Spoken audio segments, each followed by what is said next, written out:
Hello Ayere Nation, welcome again to another video, and today we are going to be learning how to make egusi soup the Cameroonian way using ogbono, which is called bush mango seeds. So this is all the ingredients we are going to be using for this recipe.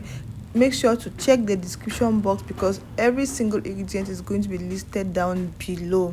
So first, in your pot you want to pour in your proteins you're going to be using for this meal. So for this particular meal, I use just cow's skin, which is popularly called kanda, and some dried fish. You can add more proteins like maybe fresh meat, you can add bush meat, you can add stockfish, you can even go ahead to even add crayfish or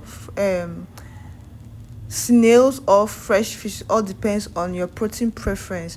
You want to just season your proteins with only seasoning cubes. That is what I do.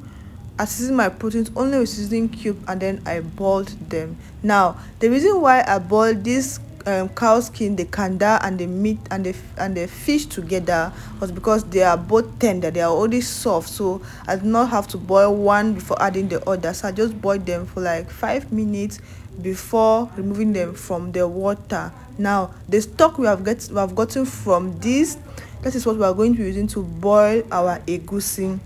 So the egusi is going to be tasteful, it's going to have that taste from the stock. Now after removing, make sure you remove all your proteins from the pot and you're left just with the water. You want to get some of that water to mix your egusi. Now this is another trick. If you want to get that lumpy fat egusi inside your soup, you want to make it in lumps like this. So you want to get some hot water from the pot and add into your egusi, your ground egusi, to form a paste, and then you use now the spoon now to scoop out lumps from the egusi from the bowl to the boiling pot. You do that consecutively until you're done with everything, and you just allow the pot to boil for some time till the egusi is ready. Make sure to always check your pot to make sure the water doesn't get dry. When need be, you add more water and seasoning so that the egusi is going to maintain their seasoning. It's going to have taste, it's not going to be blunt.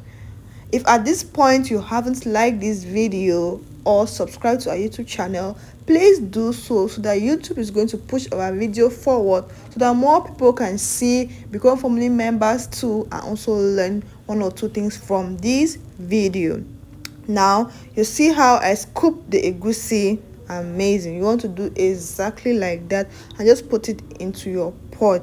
Once you're done, close the pot, allow the egusi to cook for at least 30 minutes. You know, if you don't cook your egusi properly, you might have running stomach or any other stomach disorder if your egusi is not cooked properly. So make sure to properly cook that egusi. Don't be in a hurry. Soup is very easy to cook, it's very easy to make, but if your egusi goes wrong, then you're doomed.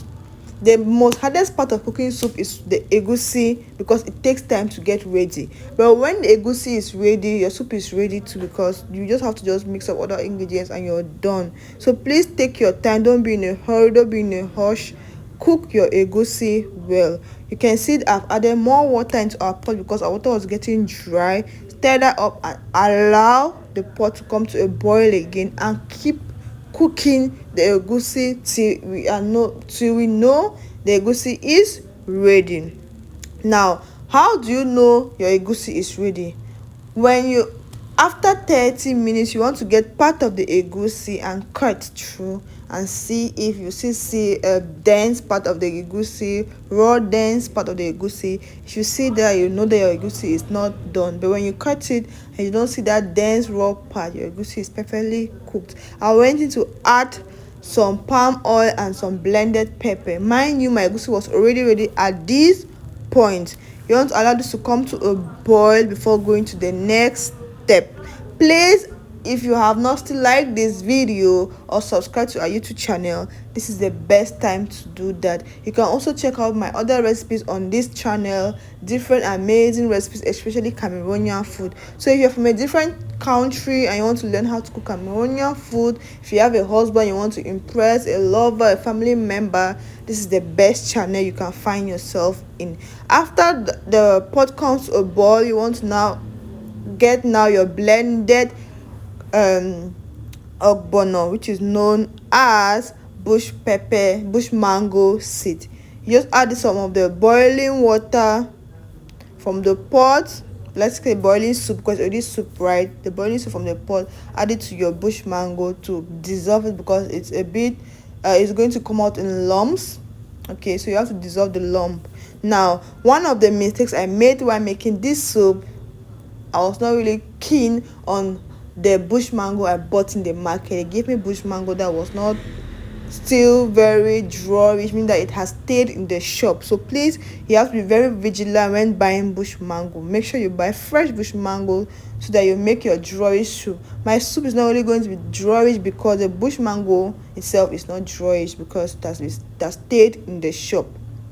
Okay, so to have a very dry consistency of your soup, get fresh bush mango, good bush mango that has not stayed in the shop, that not stayed in the house, to guarantee yourself a nice dry soup.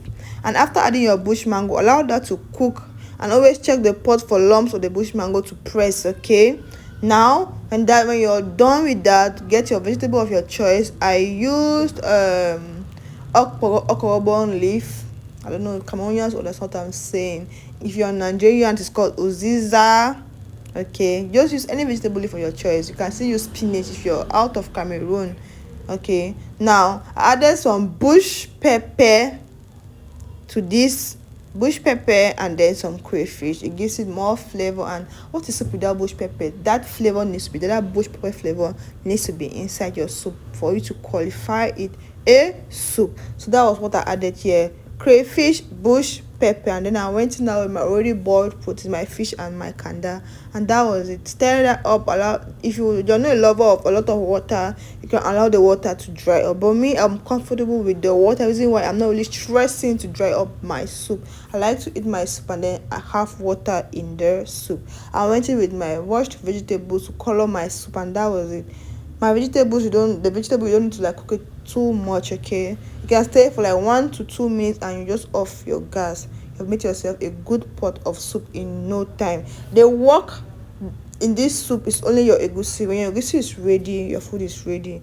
The other things do not take time to combine. Okay, now like I said, for the protein, you can use anything. You can use snails, dried snails, fresh fish, meat, fish, kanda, stockfish. You can go crazy. Thank you for watching. See you in the next video.